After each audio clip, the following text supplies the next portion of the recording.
السلام عليكم ورحمة الله وبركاته. موقال كان وحين أردت أقبحينينا يعني أنا وحين لقوا من كدهنا صبر كان هرتنا كموقضة صبر كان وحاكوكل ما يصدح قف ومسؤول كلا صدح دولة دود وكتر سن دولة عربي ولي بوا دولة أبواب عربتا أقيارتك وحرم كان كجرواقسي سؤاش أنا دين ويدينا وبحيتها هاي لما كان هرتنا كموقضة محين كنت المامي كرنا مقوصار بامسوا مدح إن شاء الله جبابتي يقول رأي بدوكي كومنتيكا مقعي عمر محمد هل قاعد قدابنا يسمى كان كجرواقسي سوى صاحب بيان كل سوء بهذا فعلك بحل يركتك لي بشو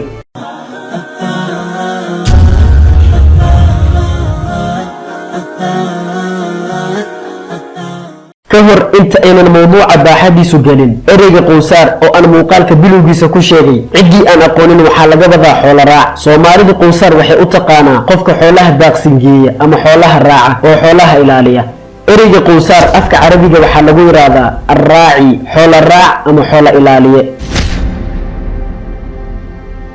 in badan oo kamid ah aqyaarta ku xiran kanaalka garwaaqsi waxay isweydiinayaan nimankan horteena ka muuqda waayo ama sabaa kuma nimankan haddii aynu ka bilowno mid ka dhexda ku jira oo ay ku aadan tahay falaarta cadaanka ah magaciisu waa Mohammed bin Salman bin Abdul Aziz waxaa dhalay boqorka hadeer xukuma Sacuudi boqor Salman bin Abdul Aziz ninkan waa dhaxal sugaha boqortooyada Sacuudi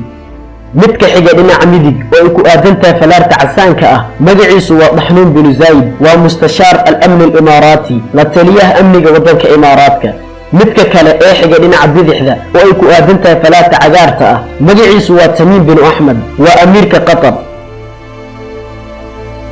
saddexdan qof waxay ku kulmeen al-Bahr al-Ahmar badda cas ee Sharq al-Awsat sabirkan waxa soo faafiyay madaxa xafiiska qaaska u ah dhaxal sugaha boqortooyada Sacuudi oo magaciisu yahay Badr al-Asakir wuxuu ku faafiyay bartiisa Twitter-ka sida horteena ka muuqata wuxuu ku soo qoray liqaa wadiy uqadi bil Bahr al-Ahmar kulan kalgacayl walaaltanimo ah oo lagu kulmay badda cas Badr al-Asakir ma cadeynin halka lagu kulmay kaliya wuxuu sheegay in lagu kulmay badda cas Sacuudi Qatar Imaaraat ma sheegin meesha lagu kulmay Badr al-Asakir marka ugu horeysay oo aan sawirkan arkay durbadiiba waxaan isweydiiyay dadkani ma madaxba oo hogaaminaysa dawladda islaami ah mise waa qowsaar yaani dadkani ma xoolo raacba wax fikirkaas ugu dhaliyay waa wax aan arkay dad ay curadoodu feedan tahay oo madaxna ah cajiib waxaa jira shaacir carbeed oo yiri وكم من أناس كهذا البهيم تراه الكبار صغار العقول المسدد أيا جرتا أو سيد حيوانك أو كلاء تراه الكبار صغار العقول ذكا وحدك أركي ساوينان يعني إلي دأدو وينتهي لكن وحي يريهن حق يعقلك صدح دودي وحي حريهن در أنشحوا معه وحي حريهن بولئي فنانه iskada qof dawlad ban horwada oo hogaamiye ah inuu waxaan soo xirto iskuna soo sabiro social media hana soo giriyo waxa macquul aan ahayn oo aqli gal ahayn qof iska caadi ah oo shacaba inuu waxaan soo xirto oo social media ku faafiyo yaani xirashada buumayo fanaanado kadib la isku sabiro oo social media hana lagu faafiyo waa anshaxumo sida yaani dadku caadiga ay dareemi karaan waa anshaxumo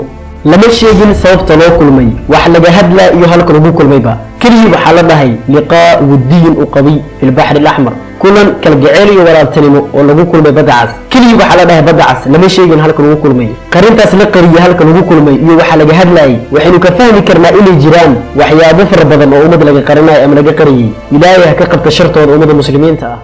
haddii aynu eegno commentiska iyo aragtiyada ay dadka ka bixiyeen sawirkan waxaa ka mid ah ninkan ay uu qoran tahay Ciraaq wuxuu yiri hada shay mafruuq min arinkan waa arin qabiya oo aan dhameystirnayn wuxuu yiri waxaan la yaabanahay shakhsiyaad oo mansab leh yaani shakhsiyaad madaxtinimo u sugnaatay muucuntanto in isku soo muujiyaan muuqaal noocana iyo madhar noocana yaani inay soo xirtaan buuma iyo garan kadibna ay soo muujiyaan waxaa kaloo kamid ah dadka commentiskii aragtiyada ka bixiyay ninkan uu qoran tahay Qayn wuxuu yiri sirbina ya Muhammad wa izuka yadun sirbina ya Muhammad maxmadowna dhex soco yaani na xukum wa izuka yadun sharaftaadana way daa'imaysaa bayna sii jiraysaa ninkan wuxuu eeg yahay mid kamid ah taageerayaasha Mohammed bin Salman yaani san wal arkayna u jeedno wuxuu eeg yahay mid kamid ah taageerayaasha Mohammed bin Salman bin Abdul Aziz waxaa kaloo kamid ah gabadhan ay u qoran tahay jadid Khadija waxay tiri awsaduhum bagalun kabiir dhexdooda waxa ku jira bagal weyn bagal waa yaani xayawaan oo agsida faraski oo kale waxay u jeedaa Mohammed bin Salman gabadhan waxay u egtahay mucaarad Mohammed bin Salman san u jeedno inay ku tilmaanto xayawaan sida bagalka oo kale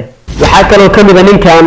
wuxuu yiri wujuhun baa'isa laysa fiha nur fiha sawad dhulm waji baas qabo yaani in iyagu u dacaydeenay saddexdan qof wuxuu yiri waji baas la yaal markaas uu yiri laysa fiha nur wajibina nur malahan fiha sawad dhulm waxa wajibina ka buuxa mugdiga ayuu yiri وحكى له كم من كان قرنت فهد السمحان وحيري الأمير محمد بن سلمان شخصية استثنائية يتصف بالذكاء والحكمة والرؤية الثاقبة وقوة الإرادة والعزم. وحيري محمد بن سلمان والشخصية استثنائية يعني قف جارة أما شخصية جارة وحلقوس فيها بالذكاء إنه عقل ليه وحكمة ليه يعني إنه هي قف له الرؤية الثاقبة قف أركت حلر أبنا قال له من كان يسجل وحيجي هاي تاجرياش محمد بن سلمان يعني فالد يعني سيدا وفالنا لقدران كرابة قبضان قرنت سارة أحمد وحيتري هؤلاء لا يليق بهم أن يكونوا حكام لجزيرة العرب وهم سبب تخلف الشعوب كوبان ممد إلى مدح كنقضان جزيرة العرب محايلي دد كان وحيسوب أيهين يعني سدح لسبرك كجرتا تخلف الشعوب إن شعب كعربات يدبعان ويعني السفك دب وددك استاجان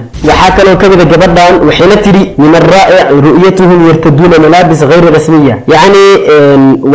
يعني عجيبة أما لا يابلا إلا أرك صدح ذا القف أو حران درءا غير رسمية يعني درءا لما يسترنين سيدا بولو إي فنانة إيقو حران موقال كان وحا إذن سو دياريي إذن سو قدبيي أنيقو عمر محمد آدم وحان إذن سو قدبيي كانال كجرواقسي سو دبادة صاحي بيال كل سو دبادة كانال كينا كانال كوا كانال كينا سو دبادة والسلام عليكم ورحمة الله وبركاته.